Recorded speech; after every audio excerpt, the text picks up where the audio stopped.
우리 산부 예배 나오신 여러분을 주님의 이름으로 환영하고 축복합니다. 옆 사람과 이렇게 인사하겠습니다. 하나님이 당신을 선택하셨습니다. 하나님이 당신을 부르십니다. 하나님은 당신을 사랑하십니다. 그래도 오늘은 좀 다 하는 것 같아요. 우리 지난주 사도행전 4장을 통해서 베드로와 요한이 예수님의 부활의 그 복음의 메시지를 전하다가 붙잡혀 산에 들인 그 공의 신문을 받죠. 그리고 예수의 이름을 말하지도 말고 가르치지도 말라라는 경고를 받아요. 그렇죠? 그리고 풀려납니다. 그러나 예루살렘의 이 초대교회는 이 경고의 메시지를 듣고 두려워하지 않습니다. 오히려 한 마음으로 하나님께 소리를 높여 기도해요. 하나님의 주권을 인정하며 선포하는 기도, 하나님의 그 언약의 말씀을 붙잡고 신뢰하며 간구하는 기도, 또 하나님의 능력을 간구하는 기도를 드립니다. 그때 그렇게 한 목소리로 하나가 되어 하나님께 기도를 드릴 때 하나님께서 이들의 기도에 응답하십니다. 아멘. 그래서 그들에게 성령이 충만하여 담대히 하나님의 말씀을 전하게 하셔요. 그 두려운 그 경고의 메시지로 두려워하지 않고 그 성령 충만으로 상황을 초월하는 담대한 그리스도의 증인의 삶을 살게 하십니다. 그렇다면 여러분은 한 주 동안 얼마나 그 말씀을 붙잡고 기도를 하셨습니까? 한 주 동안 하나님의 주권을 인정하며 선포하며 기도하셨나요? 하나님의 그 언약의 말씀을 붙잡으며 기도하셨습니까? 하나님의 능력을 간구하는 기도를 하셨나요?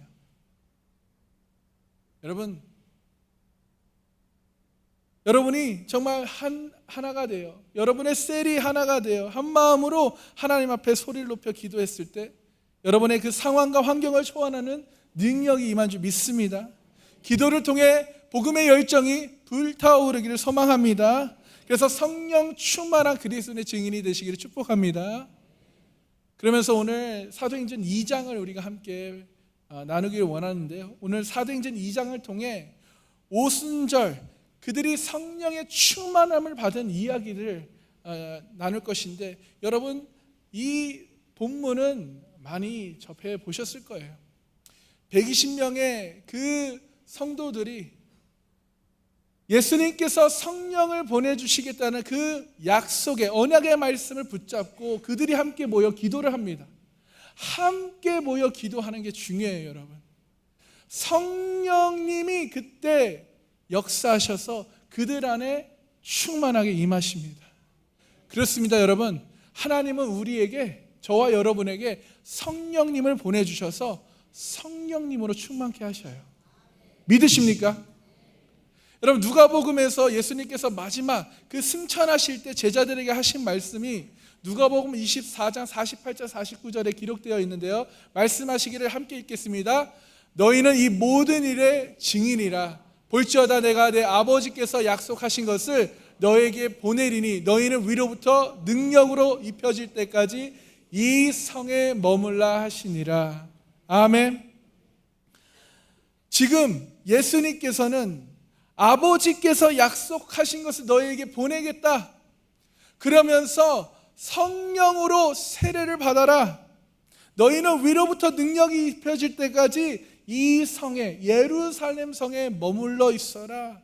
그러면서 여러분, 누가복음의 후속편인 이 사도행전의 시작도 이래요. 함께 읽어볼까요? 시작. 사도와 함께 모이사 그들에게 분부하여 이르시되 예루살렘을 떠나지 말고 내게서 들은 바 아버지께서 약속하신 것을 기다리라. 요한은 물로 세례를 베풀었으나 너희는 몇 날이 못되어 성령으로 세례를 받으리라 하셨느니라. 아멘. 이들은 예수님의 말씀에 순종하여 위로부터 능력이 입혀질 때까지 함께 모여서 기도하였어요. 주님께서 약속하신 것을 함께 모여 기도하며 기다리고 있었습니다. 그런데 그러던 중 지금 오순절 날에 지금 계속해서 기도하다가 오순절 날이 왔어요. 오순절 날에 그들이 다 같이 지금까지 기도하고 있었는데요. 그날 그 마가의 다락방에 모여 한마음으로 하나님께 소리를 높여 기도를 하는데 그때 성령님이 임하셔요. 여러분, 우린 여기서 우리가 함께 나눌 그 부분은 오순절 날에 왜 성령님이 임하셨을까? 오순절 날은 어떤 날일까? 이것이 왜 중요한지, 왜 이날 성령이 임하셨는지를 우리가 꼭 깨달아야 합니다. 자, 구약에 보면요 3대 절기가 있어요. 여러분이 다 아시는 유월절, 그 다음에 7월 우리 첫째 주에 있었던 맥주절, 그 다음에 초막절이라는 그 3대 절기가 있습니다. 3대 절기. 근데요, 이 오순절이 바로 이 맥주절, 바로 77절이라고 하는 헬라식 표현으로 77절이라는 이 오순절 맥주절이에요. 자, 유대인들은요 이 절기를 지키기 위해 하나님 앞에 나와 제사를 드려야 했어요. 그 절기를 예루살렘에 와서 드려야 했어요. 그래서 해외에 흩어져 있던 살던 유대인들이 다 이 절기 때, 오순절 때 지금 다 예루살렘에 모여드는 그런 상황이에요. 여러분 생각해 보세요. 엄청나게 많은 사람들이 모여 있겠죠. 구약 시대부터 그 모세 때부터 모든 이스라엘 백성들이 매년 지켜오던 이 맥주절, 밀수확의 첫 열매를 하나님께 드리는 감사와 기쁨의 절기인 이 오순절에 오늘 사도행전 2장 본문에 성령님이 임하십니다. 이 오순절이 바로 성령 강림절이 돼요. 성령 강림절. 발음이 어려워요. 성령 강림절. 말 그대로 성령님이 오셨다. 성령님이 임하셨다. 할렐루야. 여러분, 근데요 이날은 또한 예수님이 십자가에 못 박히시고 돌아가신, 그 다음에 부활하신 후 50일째 되는 날이에요. 그래서 그 맥주절은 보리의 첫 단을 드리는 그 초실절부터 50일째 되는 오순절, 예수님이 부활하신 후 50일째가 되는 이 성령 감림절이 일치하는 것은 여러분 이것은 우연이 아닙니다. 와우 한번 해주세요. 네, 여러분 하나님이 모세가 이스라엘 백성들을 애굽 땅에서 출애굽할 그때부터, 아니 오히려 그 이전부터 예수님을 통한 우리를 향한 구원의 계획을 하셨어요. 그리고 예수 그리스도의 십자가를 통해 완전한 구원, 완전한 하나님의 나라가 우리의 몸과 우리의 마음에 이루어지기를 기대하신 것이에요. 이것이 우리를 향한 완전한 하나님의 사랑입니다. 근데 첫 열매를 가지고 하나님께 나오는 이 오순절에 이 사랑의 완성을 위해 우리 예수님 또한 십자가의 고난을 겪으시고 부활의 첫 열매가 되신 거예요. 그래서 첫 열매 때에 약속하신 그 보혜사 성령님이 오늘 오순절에 임하시는 거예요. 유월절에 있었던 십자가와 부활, 오순절에 있었던 성령 강림은 더욱 효과적으로 퍼질 수 있게 된 것이에요. 자, 이날 성령의 충만함을 받고 성령 충만한 베드로의 설교를 통해 3,000명이 복음을 듣고 예수님을 믿어 세례를 받는 구원의 역사가 일어나는 것입니다. 이 구원받은 사람들로 첫 교회 공동체가 탄생하게 되는 거예요. 오순절날 첫 열매를 통해 교회가 만들어진다는 것입니다. 이것이 성령님이 오셨다라는 증거예요. 여러분 고린도전서 12장 3절에 이렇게 기록되어 있어요. 함께 읽어볼까요? 시작. 그러므로 내가 너희에게 알리노니 하나님의 영으로 말하는 자는 누구든지 예수를 저주할 자라 하지 아니하고 또 성령으로 아니하고는 누구든지 예수를 주시라 할 수 없느니라. 아멘.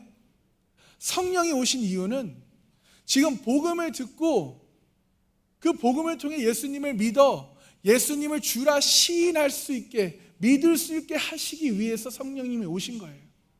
그래서 구원받은 사람들을 통해서 교회라는 이 공동체가 만들어진 것입니다. 근데 성령님을 기다렸던 이 120명의 사람들과 이 베드로, 성령 충만한 베드로의 설교를 듣고 구원받은 사람들이 지금 교회가 된 건데, 여러분, 이렇게 교회는 오랜 하나님의 완벽한 계획으로 첫 열매로 세워진 것이에요. 아멘. 그래서 여러분, 성령님은 각자 우리에게도 일하시지만 교회 공동체 안에서 더욱 강하게 임하신다는 거예요. 혼자 기도하고 혼자 신앙생활하는 것보다 공동체에 속해 함께 모여 기도하고 함께 모여 떡을 떼고 교제를 하고 함께 모여 성령님을 구할 때 성령 충만을 경험할 수 있게 되는 것입니다. 아멘. 여러분, 우리의 각 사람은 음부의 권세가 이길 수 없는 예수님의 피값을 주고 사신 그리스도의 몸된 교회인 줄 깨닫기 소망합니다. 그래서 여러분들이 모여 세워진 이 교회 공동체, 또 삼강교회에도 이러한 강력한 성령의 강림이 일어나기를 함께 기도하시길 소망합니다. 함께 모이기에 힘쓰시고 모여서 함께 성령의 충만을 구하시는 저와 여러분이 되길 소망합니다. 그래서 오늘 본문에서 성령님이 어떤 형태로 임하셨는지 우리 살펴보겠는데요. 우리 2절 함께 살펴보겠습니다. 2절 함께 읽어봅시다. 시작. 호련히 하늘로부터 급하고 강한 바람 같은 소리가 있어 그들이 앉은 온 집에 가득하며. 아멘. 성령님을 강한 바람으로 표현해요. 왜 강한 바람으로 표현했을까요? 그 이유는 성령님이 바람처럼 어떻게 어디서 오셨는지 모르기 때문이에요. 바람은 눈에 보이지 않지만 확실한 결과와 변화가 있습니다. 여러분들도 예수님을 나의 주라고 시인하고 믿으시죠? 나의 주님이라고 시인하셨나요? 그럼 어떻게 예수님을 주라고 시인하셨어요? 그걸 설명하실 수 있겠어요? 성령이 바람처럼, 우리의 눈이 보이지 않지만 바람처럼 내게 오셔서 내 마음을 만져주신 거예요. 그래서 예수님을 믿게 도와주시고 주로 시인하게 하신 것입니다. 여러분에게 예수님을 믿고 난 후에 어떤 변화가 있으신가요? 내가 죄인임을 깨닫고 회개하는 변화가 있으셨나요? 찬양 가운데 정말 내 온 마음을 다하여 하나님을 찬양하는 그런 고백과 회개가 역사가 일어나셨습니까? 설교를 통해 그 은혜의 말씀이, 생명의 말씀이 들리십니까? 그 말씀을 아멘으로 받아들이시잖아요. 그런데 성령님이 어떻게 오셨는지 우리는 모른다는 거예요. 그래서 바람같이 오셨다. 하나님께서 여러분 천지를 창조하실 때 어떻게 천지를 창조하셨죠? 무엇으로 천지를 창조하셨나요? 말씀으로 천지를 창조하셨어요. 그런데요, 6일째 되는 날 사람을 창조하실 때는, 창세기 2장 7절을 보면요, 땅의 흙으로 사람을 지으시고 생기를, 바람을 그 코에 불어넣으시니 사람이 생명이 돼요. 할렐루야. 하나님 아버지께서 바람을 불어넣으니까 그 흙이, 사람의 모양이 생명이, 사람이 됐다라는 거예요. 지금 성령님이 어디서 오셨어요? 하나님 아버지로부터 약속하신 보혜사 성령님이에요. 할렐루야. 그래서 그 성령님이 바람처럼 하나님께서 바람으로 우리에게 부어주셨다라는 거예요. 그래서 정말 영적으로 죽어있던 그 120명의 사람들에게 바람같이 오셔서 성령으로 충만하게 하신 거예요. 아멘. 그래서 성령을 바람으로 표현한 것입니다. 그 다음에 또 3절에 뭐라고 표현했냐? 함께 읽어볼까요? 시작. 불의 혀처럼 갈라지는 것들이 그들에게 보여 각 사람 위에 하나씩 임하여 있더니. 아멘. 여러분 혹시 불장난 해보셨어요? 한 번쯤 불장난은 해보셨지 않을까요? 아직 MZ 세대는 못 해봤나요? 할 데가 없나? 모르겠습니다만, 여러분 불을 피울 때 불이 막 활활 타고 있는데 바람이 불면 어떻게 돼요? 불이 춤을 춥니다. 막. 그렇죠? 자, 이렇게 불이 움직이는데 각 사람 위에 불이 임했잖아요. 불이 임했는데 지금 바람도 같이 부니까 이 불이 지금 불의 혀처럼 움직여 보이는 거예요. 그러니까 성령이 임하시는 그런 현장을 어떻게 설명할지를 몰라서 이렇게 표현한 거예요. 아무튼 여러분, 이 불은, 성령의 불은 더러운 것을 깨끗하게 하고 소독해요. 불은 우리의 죄를 태워줘요. 불은 우리의 심령을 깨끗하게 해서 우리를 성결하게 하십니다. 할렐루야. 마치 여러분 로켓을 우리가 발사할 때 불이 정말 불이 뿜어 나오잖아요. 그 힘의 에너지로 창공을 가지고 힘차게 오릅니다. 그 뜨거운 열정의 사람을 만드는 것이 바로 이 성령의 불이라는 거예요. 역동적인 삶을 살게 하셔요. 또한 불은 따뜻한 성품을 가지고 있습니다. 사랑과 인자와 자비와 긍휼을, 그 성품을 우리에게 주셔요. 그래서 불이 바람을 만나면 엄청난 파급 효과가 일어나서 사람의 힘으로는 할 수 없는 그 일도 세상에 번져나가 세상을 변화시키는 능력이 나타나는 줄 믿습니다. 그래서 이렇게 성령이 임하셨는데 120명에게 그 마가의 다락방에서 하나가 돼서 한 마음으로 그 성령님을 기다리며 기도하고 있는데 성령이 임하셔요. 그랬더니 4절에 이렇게 말씀합니다. 함께 읽겠습니다. 그들이 다 성령의 충만함을 받고 성령이 말하게 하심을 따라 다른 언어들로 말하기를 시작하니라. 아멘. 자, 이들이 함께 모여서 하나의 언어로 지금 기도를 하고 있잖아요. 헬라어로 기도를 하고 있습니다. 한국말로 기도를 하고 있는데 120명에게 성령이 임하시니까 각 다른 나라의 언어들로 갑자기 말이 바뀌는 거예요. 그런데 이때가 어느 날이에요? 오순절, 맥주 감사절, 그렇죠? 지금 외국에서, 해외에서 그 유대인들이 지금 절기를 지키려고 오잖아요. 근데 이들이 왔는데 8절을 보니까 우리가 각 사람이 난 곳 방언으로 듣게 되는 것이 어찌 됨이냐라고 얘기를 하면서 이 15개의 나라, 그 지역 언어가 소개를 되는데요. 여러분, 성령 충만 받은 이 증인들을 통해서 자신들의 언어로 지금 11절에 무엇을 듣게 되냐면, 우리 11절을 보면요, 하나님의 큰 일을 말함을 듣는도다. 야, 여러분 모르겠어요. 어떻게 들렸는지 저도 이게 진짜 상상이 안 되는데요. 그들이 모여서 기도를 하고 있는데 이게 다른 나라의 언어가 이제 터지는데 이게 하나님의 큰 일을 말함을 이 사람들이 듣는다라는 거예요. 여러분, 하나님의 큰 일이 무엇입니까? 구원이에요. 예수 그리스도를 이 땅에 보내주셔서 우리의 죄값을 대신하여 십자가에서 죽게 하시고 죽음에서 끝나지 않고 죽음의 권세를 이기시고 부활하신 그 큰 일을 지금 이들이 듣게 됐다라는 거예요. 그리고 이것을 베드로가 설교를 합니다. 그래서 사도행전 2장 14절에서 36절을 여러분 이번 한 주 동안 여러 번 읽고 오십시오. 최소 한 번은 읽고 와야 해요. 물어볼 거예요. 읽고 왔는지. 알겠죠?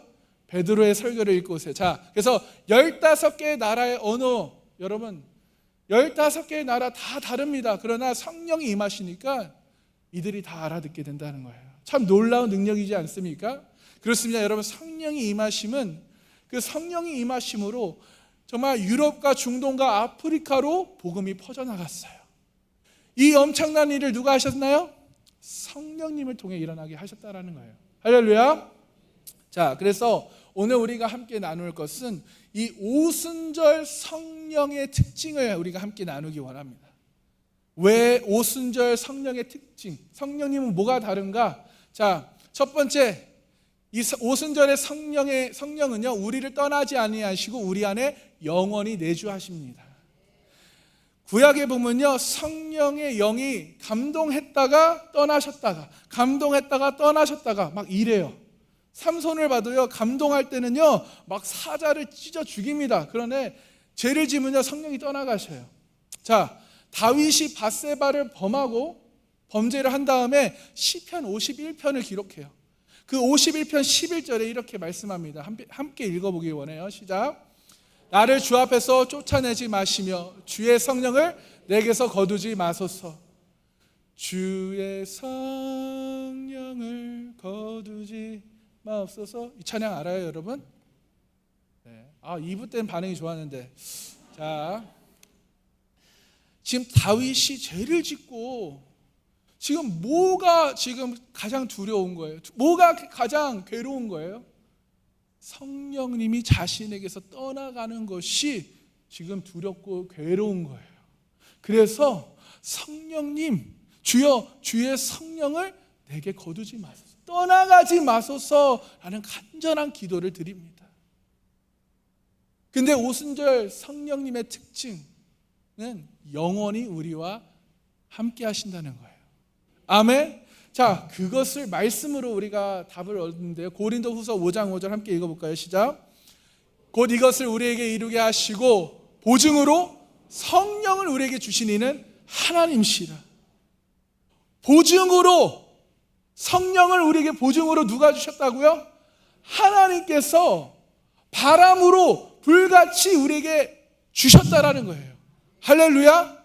성령을 우리에게 보증으로 주셨기 때문에 성령님이 이제 우리를 떠나지 않으셔요. 왜? 보증하셔야 되니까. 이것이 오순절 성령의 특징이에요. 그럼 성령이 떠나지 않고 우리 안에 거하시면서 성령님은 무엇을 하시나요? 성령님은 우리의 연약한 기도를 도와주셔요. 복음을 듣고 예수님을 깨닫게 하시고 예수님을 보게 하시면서 우리에게 그 믿음의 확신을 허락하십니다. 또한 우리의 삶의 고난과 역경이, 시험이 올 때마다 하나님의 말씀이 생각나게 하시고 하나님의 말씀이 들리게 하시고 하나님의 말씀이 나에게 큰 위로와 힘이 되게 하셔서 새 힘과 새 능력으로 나를 도와주시는 분이 바로 성령님이라는 거예요. 아멘.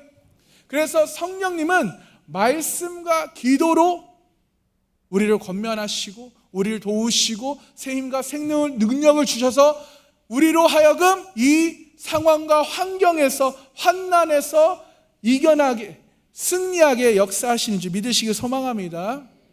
그래서 우리는 모여서 기도해야 하는 거예요. 아멘. 자, 두 번째 오순절 성령의 특징은 우리를 성결하게 하십니다. 오순절 이후에 성령이 우리 안에 내주하시면서 우리 속에 있는 죄의 문제를 깨닫게 해주셔요. 이거는요, 우리가 잘나서 우리가 거룩해서가 아닙니다. 거룩하신 성령님께서 우리의 죄를 보게 하신다는 거예요. 깨닫게 해주신다는 거예요. 여러분, 예수 그리스도의 보혈로 우리가 회개함으로 우리를 성화하게 만드신다는 거예요. 그래서 우리는 그 성화 과정에 성령님과 함께 동참하면서 우리로 하여금 예수 그리스도를 닮아가게 도와주십니다. 아멘. 그래서 우리는 예수 그리스도의 제자가 되어야 하는 거예요. 그러므로 성령님의 도움이 없이는 우리가 성화를 이룰 수가 없어요.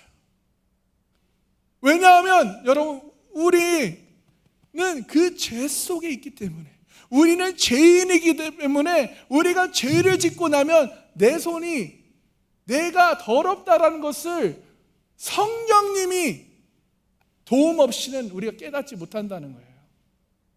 그 죄가, 이게 죄라는 것을 성령님이 깨닫게 해주셔야, 아, 이게 죄구나, 그것을 알고 깨닫게 해주셔서 회개하게 하십니다. 그러나 사탄은 어떻습니까? 사탄은 우리에게 죄를 보게 해요. 죄만 따라가게 합니다. 그리스도를 보지 못하게 해요. 그 얼굴을 가려요. 그러나 성령님은 우리의 죄를 보게 하심으로써 내 교만을 보게 하십니다. 내가 교만했구나. 내 정욕과 탐욕, 음욕이 문제였음을 깨닫게 하신다는 거예요. 그래서 내가 온전히 회개하고 예수 그리스도를 바라볼 수 있도록 우리의 영의 마음과 눈을 열어주신다는 것입니다. 그게 성령님의 역할이에요. 그러므로 여러분, 우리가 오직 하나님만을 바라볼 수 있게, 하나님만을 의지할 수 있게 도와주시는 분이 누구시다? 성령님이. 그분이 우리 안에 영원히 내주하신다는 거예요. 할렐루야. 그러니까 우리 속에서 계속해서 그 죄를 회개함을 통해서 성결과 성화의 역사를 계속해서 일으켜 주시는 분이 바로 성령님이셔요. 그러므로 우리는 기도해야 합니다. 기도하지 않고 성령님의 도우심을 받을 수 없어요. 자, 세 번째, 오순절 성령의 특징, 복음을 통해 구원받은 성도들을 통해 교회를, 공동체를 세워가신다는 거예요. 여러분, 예수님께서 제자들에게 질문하셔요. 너희는 나를 누구라 하느냐? 그럴 때 베드로가 다 나와서 마태복음 16절에 주는 그리스도시요 살아계신 하나님의 아들이십니다. 정말 멋진 고백을 하죠. 여러분, 지금 유대인들은요, 예수 그리스도를 인정하지 않잖아요. 하나님의 아들로 메시아로 인정을 하지 않아요. 그런데 그 유대인들 가운데 예수님을 메시아로 인정하는 사람들이, 믿는 사람들이 지금 베드로의 설교를 통해 오순절날 생겨난다는 거예요. 그것도 무려 몇 명이요? 3,000명이 한순간에 복음을 듣고 예수님을 믿어요. 와우, 한번 해주세요. 30명이 아니라 여러분, 300명이 아니라 무려 3,000명이요. 베드로의 설교가 훌륭하기도 했지만 성령님이 임하시니까, 성령 충만하니까 그 성령님이 역사하셔서 그냥 한 번에 3,000명이 그날 그냥 유대인들이 예수님을 믿어요. 여러분, 예수님을 믿는다는 것은요, 그 당시 출교를 각오해야 되는 거예요. 핍박을 각오해야 되는 거예요. 와우. 그래서 유대교와 기독교인의 차이는 무엇이냐? 예수님을 하나님의 아들로 메시아로 인정하느냐 안 하느냐, 그 차이인 거예요. 하나님을 믿습니다, 동일하게. 그런데 하나님의 아들 예수 그리스도를 메시아로, 구원자로, 하나님의 아들로 인정하지 않는다는 거예요. 그래서 예수님을 주라고 인정하고 시인하지 못하는 거예요. 자, 고린도전서 12장 3절에 이렇게 말씀하셨잖아요. 아까도 읽었지만 성령으로 아니하고는 누구든지 예수를 주시라 할 수 없다. 주님이라고 말할 수 없다라는 거예요. 여러분, 그냥 우리가 주님 말하는 게 아니라 우리의 깊은 그 마음 속에서부터 진실된 주님이라는 고백이라는 것입니다. 말로는 여러분 예수님 믿는다 할 수 있어요. 그렇죠? 그러나 그 정말 여러분의 마음은 누가 하셔요? 하나님이 하시는 거예요. 그러니까 성령님이 아니고서는 내 깊은 곳에서부터 진실된 고백으로 예수님을 주라고 시인할 수 없다. 없어요, 여러분. 이거는 어떻게 해요? 성령님이 역사하시는 건데. 그래서 그 구원받은 사람, 성령의 충만을 통해서 그 구원받은 사람들이 모여 만들어진 것이 바로 이 교회, 공동체 첫 열매가 된다는 거예요. 할렐루야. 여러분, 그 다음에 또 성령님이 임하시면 무슨 일이 일어나냐면 사도행전 2장 17절 18절에 이렇게 말씀합니다. 함께 읽어볼까요? 시작. 하나님이 말씀하시기를 말세 내가 내 영을 모든 육체에 부어주르니 젊은이들은 환상을 보고 너희의 늙은이들은 꿈을 꾸리라. 그때 내가 내 영을 내 남종과 여종들에게 부어주리니 그들이 예언할 것이요. 아멘. 자, 처음에 하나님이 말씀하시기를 말세에 내가 내 영을 모든 육체에 부어주리니. 아멘. 이거는 성령님을 우리 모두에게 부어주시겠다라는 약속의 말씀이에요. 근데 이게 언제 주신다는 거예요? 말세에 주신다는 거예요. 그런데 이 말세가 언제입니까? 히브리서 1장 1절에서 2절에 이렇게 기록되어 있어요. 함께 읽어보겠습니다. 시작. 옛적의 선지자들을 통하여 여러 부분과 여러 모양으로 우리 조상들에게 말씀하신 하나님이 이 모든 날 마지막에는 아들을 통하여 우리에게 말씀하셨으니 이 아들을 만유의 상속자로 세우시고 또 그로 말미암아 모든 세계를 지으셨느니라. 아멘. 2절을 보시면요, 이 모든 날 마지막에는 아들을 통하여 우리에게 말씀하셨다는 거예요. 그러니까 이 말세는 예수님이 이 땅에 오시자마자 시작됐다는 거예요. 그래서 이 말세 예수님을 통해서 성령님을 우리에게 부어 주셨다라는 것입니다. 아멘. 예수님이 그래서 하나님의 나라 그 복음을 전파하신 거예요. 뭐예요? 회개하라, 천국이 가까이 왔느니라. 말세에 지금 이 천국의 복음을 전파하면서 예수님께서는 결국 십자가에서 못 박혀 죽으셨어요. 십자가에서 모든 것을 다 이루신 줄 믿습니다. 그래서 예수님께서는 그러나 죽은 자 가운데 다시 살아나셨습니다. 그래서 이것이 예수님께서 우리에게 제3의 길을 완성하신 거예요. 예수님께서 우리에게 제3을 통해 구원의 길을 완성시켜 주신 것입니다. 그래서 사도행전 4장 12절에 다른 이로서는 구원을 받을 수 없다. 천하 사람 중에 구원을 받을 만한 다른 이름을 우리에게 주신 일이 없다. 할렐루야. 오직 예수 그리스도만이 길이요 진리요 생명이신 줄 믿습니다. 그리고 그 구원의 길을 통해 예수님은 우리에게 영생의 길을 완성해 주신 거예요. 그래서 요한복음 5장 20절에 사망에서 생명으로 옮겼느니라. 할렐루야. 내 말을 듣고 또 나 보내신 이를 예수 그리스도를 믿는 자는 영생을 얻었고 심판에 이르지 아니하느니 사망에서 생명으로 옮겼다. 할렐루야. 성령님을 부어주셔서 성령님을 우리에게 충만히 보내주셔서 예수님이 완성하신 그 구원을, 그 놀라운 복음을 모든 사람들에게 전달하게 하시는 줄 믿습니다. 그래서 우리 아까 읽었던 사도행전 2장 17절 18절에 예언은 하나님의 말씀을 받아서 미래의 삶에 적용시켜주는 거예요. 환상은 그런 영적 세계를 보게 하는 영의 눈을 열어주시는 거고요. 꿈은 미래와 그 비전과 희망을 가슴에 간직하고 역동적으로 열정적으로 살게 하는 것입니다.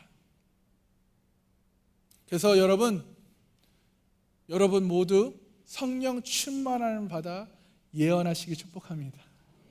환상을 보시길 축복합니다. 꿈을 꾸시길 소망합니다. 아멘. 아멘. 자, 우리가 성령 충만함을 받으면 변화가 찾아오는데요. 첫 번째 변화는 우리가 미래지향적인 사람이 되는 거예요. 미래지향적인 사람. 여러분, 다윗이 그때 그의 집에서 어떤 위치에 있었는지 여러분 아시잖아요. 다윗은 그 이새라는 아버지의 8명의 아들 가운데 막내였어요. 아버지의 생각에는 그냥 없는 아들이었어요, 거의. 그렇죠? 그래서 사무엘이 아들을 보여달라 그랬을 때 7명만 보여주고 다윗은 그냥 양치기로 그냥 양을 돌보는 사람으로 내비뒀어요. 볼 필요도 없다라고 얘기했어요. 그런데 여러분, 사무엘 3장 16절 13절을 보면요, 16장 13절 함께 읽어볼까요? 시작. 사무엘이 기름 물병을 가져다가 그의 형제 중에서 그에게 부었더니 이날 이후로 다윗이 여호와의 영에게 크게 감동되니라. 사무엘이 떠나서 라마로 가니라. 다윗이 여호와의 영에게 크게 감동되니라. 이때부터 다윗의 인생이 달라져요. 사무엘이 기름을 부으니 성령님이 다윗에게 충만하게 임하십니다. 다윗은요, 그래서 하나님을 대적하는 그 블레셋의 장수 골리앗의 거룩한 분노를 갖고 모두가 생각하는 무모한 싸움을 합니다. 우리 그 속담에 계란으로 바위치기라는 말 있죠. 정말 말도 안 되는 싸움이 지금 시작되는 거예요. 그러나 다윗은요, 믿음으로 만군의 여호와의 이름으로 선포하며 나가요. 이게 성령으로 충만했기 때문입니다. 세상의 그 갑옷이나 무기를 취하지 않습니다. 그것을 달라고 하지 않아요. 오히려 하나님이 주신 그 믿음을 가지고 물맷돌을 들고 나갑니다. 그리고 골리앗을 한 방에 물리치죠. 도저히 이길 수 없는 그 싸움에서 승리하게 됩니다. 그래서 3000년 동안 유명한 이야기가 된 거예요. 도저히 이길 수 없는 싸움에서 이겼기 때문에, 또 골리앗은 졌기 때문에 아주 유명한 이야기가 된 거죠. 여러분, 다윗은 불가능을 가능케 하는 그런 미래지향적인 사람이 된 것이에요. 여러분, 기드온 아시죠? 300명의 용사로 미디안 군대 13만 5천 명을 물리치는 역사를 했어요. 도저히 인간의 생각으로는 말도 안 됩니다. 불가능한 싸움이에요. 뭐 핵무기를 갖고 있으면 가능하겠지만 어떻게 300명으로 13만 5천 명을 이길 수 있겠습니까? 그런데 사사기 6장 12절을 보세요. 여호와의 사자가 기드온에게 나타나 이르되 큰 용사여, 그 다음에 중요합니다. 여호와께서 너와 함께 계시도다. 여호와께서 너와 함께 계시도다. 할렐루야. 그랬더니요, 300명으로 그 싸움을 이겨요. 하나님이 주신 그 창조적인 지혜로 이 대적을 완파합니다. 하나님의 지혜와 능력으로 불가능한 일을 가능케 하셨다라는 거예요. 그래서 불가능한 일이 하나님에게는 없습니다. 자, 두 번째, 성령 충만할 때 두 번째 변화는 초대교회 사도들과 같이 복음을 들고 비전을 갖고 우리가 달려간다는 거예요. 초대교회 성도들이 이제 핍박이 시작됩니다. 그래서 흩어져요. 흩어지면서도요, 그냥 나 몰라라 하고 도망가지 않아요. 가는 곳곳마다 뭘 하는지 아십니까? 복음을 전해요. 이 복음에 거의 진짜 미친 사람들이죠. 왜요? 확실하니까. 성령 충만하니까. 가는 곳곳마다 복음을 얘기하는 거예요. 예수 그리스도를 얘기하는 거예요. 왜요? 성령 충만하니까. 성령 충만하면 복음을 담대히 전한다는 거예요. 바울도요, 땅 끝까지 가려고 했지만 마지막엔 로마로 이제 갔죠. 도마는 인도로 가서 복음을 전했고, 그래서 복음이 전해져서 한국에까지, 우리들에게까지 전해졌습니다. 이렇게 성령이 임하시면 장래의 비전이 생기고 위대한 비전이 생기고 땅끝 복음화 비전이 생긴다는 것이에요. 이것이 남의 이야기입니까? 우리의 이야기예요. 현재 일어나는 이야기입니다. 성령님은 우리를 예수님의 증인으로 살게 하신 줄 믿습니다. 사도행전 1장 8절에 오직 성령이 너에게 임하시면 너희가 권능을 받고 예루살렘과 온 유대와 사마리아와 땅끝까지 이르러 내 증인이 되리라 하시니라. 아멘. 성령이 임하시면이에요. 성령이 임하시면 우리가 능력을 공급받게 되는 거예요. 파워풀한 힘, 능력을 갖는데요, 그 성령의 능력을 통해서 우리가 땅끝까지 증인이 담대하게 복음을 전하는 증인의 삶을 살게 된다는 거예요. 언제요? 성령이 우리에게 임하시면. 그래서 복음을 전하지 못하는 사람들은 성령님이 아직 여러분 가운데 역사하지 않는다는 거예요. 그래서 여러분, 셀에서 모이면, 교회에서 모이면 우리가 무엇을 위해 기도해야 됩니까? 우리의 성공을 위해서, 재력을 위해서, 멋진 차를 위해서, 직장을 위해서, 집을 위해서? 아니요. 성령 충만을 위해 기도해야 될 줄 믿습니다. 아멘.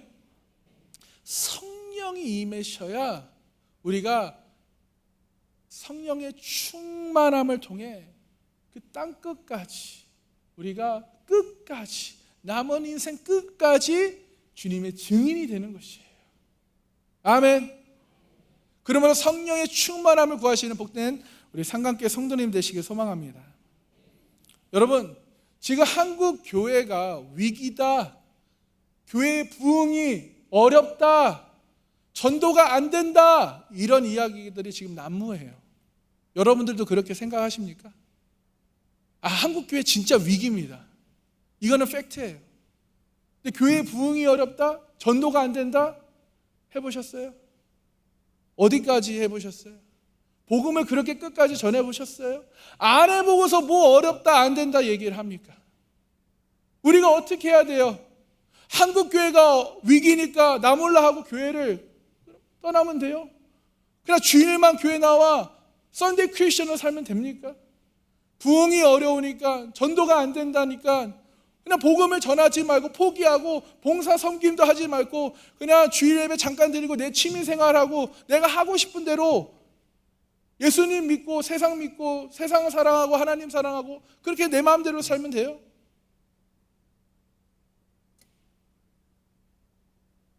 이럴 때일수록 여러분, 우리는 더욱더 우리와 함께 하시고 우리를 도우시는 성령님을 간절히 사모하며 기도해야 되지 않겠어요? 오히려 이럴 때일수록 성령 충만함을 받아 그 꺼진 불을 일으키는 사람이 되어야 되지 않겠습니까? 이럴 때일수록 성령 충만하여 그 무너진 영적 성벽을 재건하는 그 느헤미야처럼 우리가 그 영적 성벽을 쌓아 올려야 되지 않겠어요? 이럴 때일수록 우리는 정신 차려야 될 줄 믿습니다. 여러분, 우리가 지금 정신 차리지 않으면요, 여러분 나중에 정신 차린다고요? 지금이 정신 차릴 때예요. 지금이 여러분이 주님께 돌아올 때예요. 지금이 여러분이 성령 충만함을 받을 때인 줄 믿습니다.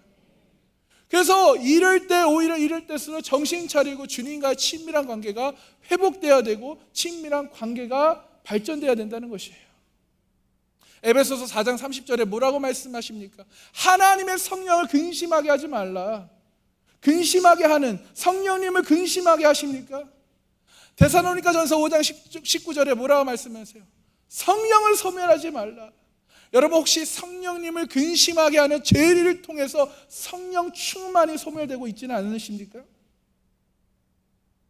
오늘 내 안에 성령님께서 근심하셔서 나의 죄를 보게 하시는데 회개할 부분이 보이는데 깨닫지 못하고 회개하지 않는 죄는 없으셔요? 성령님을 근심하게 하지 말고 소멸하게 하지만은 그 죄악들 때문에 여러분, 우리는 죄인이므로 날마다 십자가 앞에 나가 회개한 그런 우리는 연약한 죄인이라는 것을 깨닫길 소망합니다. 그래서 나 된 것은 다 하나님의 은혜입니다. 이런 겸손한 마음으로 우리는 살아야 해요.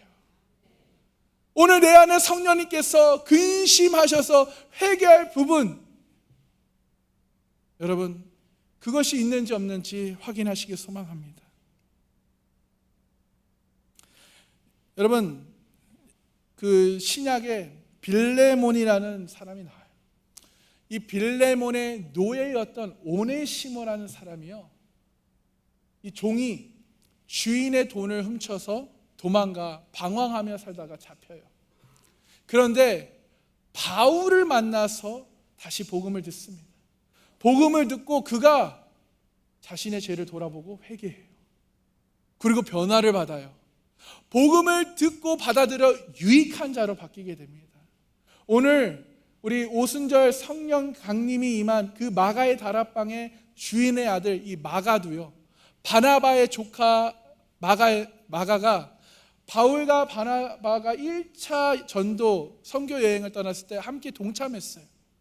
그런데 좀 힘들다고 도망쳐버려요. 마가라는 이름의 뜻이 큰 망치거든요. 그래서 이 마가는요, 바울에게 나쁜 일로 충격을 주는 큰 망치 역할을 한 거예요. 그렇지만 바울을 떠나서 도망갔지만 누구를 만나냐? 베드로를 만납니다. 베드로를 만나서 복음을 들어요. 복음을 듣고 자신의 죄를 발견해요. 내가 죄인이었구나. 회개합니다.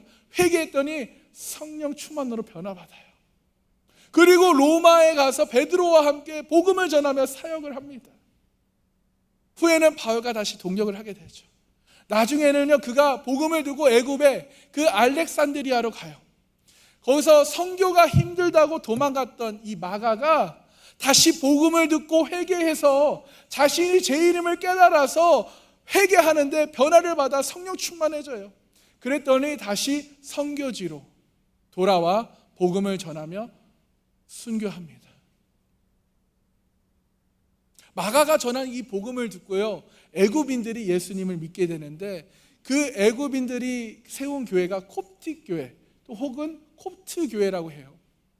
무슬림이 80%인 이집트의 마가의 전도로 세워진 이 콥틱 교회의 성도가 20%나 되는 어마어마한 부흥이 일어났어요. 고통을 주던 큰 망치 역할을 하던 마가가 복음을 듣고 회개하여 성령 충만함을 받으니까 축복의 큰 망치로 변화가 됐다는 거예요. 할렐루야. 로마와 애굽에 가서 복음을 전하다가 그는 순교를 당합니다. 혹시 지금 성령의 충만함을 받지 못한 여러분 자신을 보고 실망하지 않기를 소망합니다. 왜요? 여러분 회개해서 성령 충만함을 받으면 되거든요. 목사랑 리더들도요, 그것을 기다리고 있는 거예요. 여러분이 예수님을 인격적으로 만나 복음을 듣고 죄인인 것을 깨달았어. 나 된 것이 다 하나님의 은혜임을 깨닫고 성령 충만함을 받는 거예요. 그러면 성령님이 인도하시니까, 성령님이 책임져 주시니까 그때 같이 동역할 수 있게 되는 거죠. 그래서 지금 여러분의 성령 충만하지 못한 여러분의 모습을 보고 실망하지 않기를 소망합니다. 왜요? 지금부터 여러분이 회개함으로 성령 충만함을 받으면 되기 때문이에요. 성령의 충만함을 위해 기도하시는 우리 복된 성도님 되시기 소망합니다. 아멘. 성령의 충만함을 받으면요, 담대히 복음을 전하게 하셔요. 성령 충만으로 나의 상황과 환경을 초월하는 담대한 그리스도의 증인의 삶을 살게 도와주십니다. 그래서 하나님 아버지께 영광을 돌리는 삶을 살게 하시고 하나님께 기쁨을 드리는 삶을 살게 하신다는 거예요. 그리고 주님과의 그 하나님과 친밀한 관계가 맺어지는 그런 삶을 살게 하십니다. 사랑하는 상강교회 성도 여러분, 하나님이 우리에게 성령을 보내주신 줄 믿으십니까? 아멘. 하나님이 우리에게 성령을 충만케 하신 줄 믿으시기 바랍니다. 그러므로 여러분, 모일 때마다 함께 성령 충만을 위해서 기도하시길 소망해요. 그 성령님께서 우리를 떠나지 아니하시고 영원히 내주하시면서 우리의 보혜사가 되어 주실 것입니다. 그 성령님께서 나의 죄를 날마다 깨닫게 하셔서 우리가 회개함으로 성결케 해주실 줄 믿으시기 축복합니다. 그 성령님께서 또한 날마다 나를 통해 복음을 전하게 하시고 구원받는 성도들을 우리 삼강교회에 더하게 하셔서 삼강교회가 여러분의 셀이 든든하게 서게 하실 것입니다. 그래서 우리의 모든 예배 시간과 기도의 시간, 셀 모임 시간에 여러분 한 마음으로 함께 성령의 충만함을 위해 기도하세요. 아멘. 그래서 지금 이 시간에도 오순절에 임하셨던 성령님이 여러분 각 사람에게 여러분의 셀 안에, 가정 안에 바람처럼 불처럼 임하시기를 축복합니다. 여러분 모두 성령 충만함을 받고 다윗처럼, 기드온처럼 불가능을 가능케 하는 미래지향적인 사람이 되시길 축복합니다. 또한 초대교회 사도들과 같이 하나님이 주시는 그 비전을 가지고, 영혼 구원을 가지고, 한 손에 복음을 들고 한 손에 하나님의 사랑을 가지고 우리가 땅끝까지 나아가 복음을 전하여 제자를 세우는 우리 복된 상강교회 성도님 되시기 축복합니다. 여러분, 예수님께서 제자들에게 예루살렘을 떠나지 말라, 그 아버지께서 보내실 그 성령님을 기다리라 말씀하셨어요. 이들은 예수님의 말씀을, 그 언약의 말씀을 붙잡고 믿으며 기도했습니다. 그 핍박과 환난, 그 죽음의 위기에 있는 예루살렘을 떠나지 않고 그들이 모여서 함께 기도할 때 약속하신 성령님이 임하셨다는 거예요. 그때 그들은 성령 충만함을 받고 주님의 증인이 되어서 더 열심히 기도하고 더 강력하게 복음을 전하면서 많은 사람을 구원해야 했어요. 초대교회를 든든하게 세워가는 부흥의 역사가 일어났습니다. 그럼 오늘날 우리에게, 저와 여러분들에게 예루살렘을 떠나지 말고 약속하신 성령을 기다려라, 기도해라. 여러분, 우리의 예루살렘은 어디일까요? 여러분의 예루살렘은 어디입니까? 우리의 예루살렘은 우리가 예수님을 믿기 때문에, 예수님의 그 복음을 전하기 때문에, 또 물질로 헌신하고 몸으로 헌신하기 때문에 우리에게 오는 그 판단을 받고 고난당하고 핍박받는 우리의 삶의 현장이 바로 우리 예루살렘이라는 거예요. 그 예루살렘을 떠나지 말라는 거예요. 오히려 그때 그곳에서 기도하라는 거예요. 성령의 충만함을 구하라는 거예요. 오늘 이 세상도 그때와 비슷합니다. 우리가 복음을 전하고 기도하고 주의 이름을 찬양하고 헌신하고 봉사하면 비난하는, 판단하는, 대적하는 우리 주변의 사람들, 또 사회가, 세상이 있어요. 그때 여러분, 우리가 낙심하거나 절망하거나 두려워하지 않길 소망합니다. 오히려 믿음을 갖고 이 하나님의 약속의 말씀을 붙잡고 기도하시길 축복합니다. 그 예루살렘 여러분의 현장에서 기도하시기 바랍니다. 기도하십시오. 그럼 반드시 성령의 충만한 역사가 하나님의 약속의 말씀대로 여러분의 가정과 이 삼강교회, 이 부천시 가운데, 이 대한민국 가운데 일어날 줄, 임하실 줄 믿습니다. 아멘. 그래서 우리 가정과 교회에 더욱 강력한 성령의 역사가 임하여 이 시대의 큰 구원의 역사, 부흥의 역사, 축복의 역사가 일어날 줄 믿습니다. 아멘. 믿으십니까? 그래서 저는 여러분 삼강교회가 정말 구원의 방주의 역할을 하기를 소망해요. 지금 무너진 이 대한민국의 영적 성벽을 재건하는 교회로 시작되길 소망합니다. 그게 여러분부터로 같이 함께 시작해야 된다는 거예요.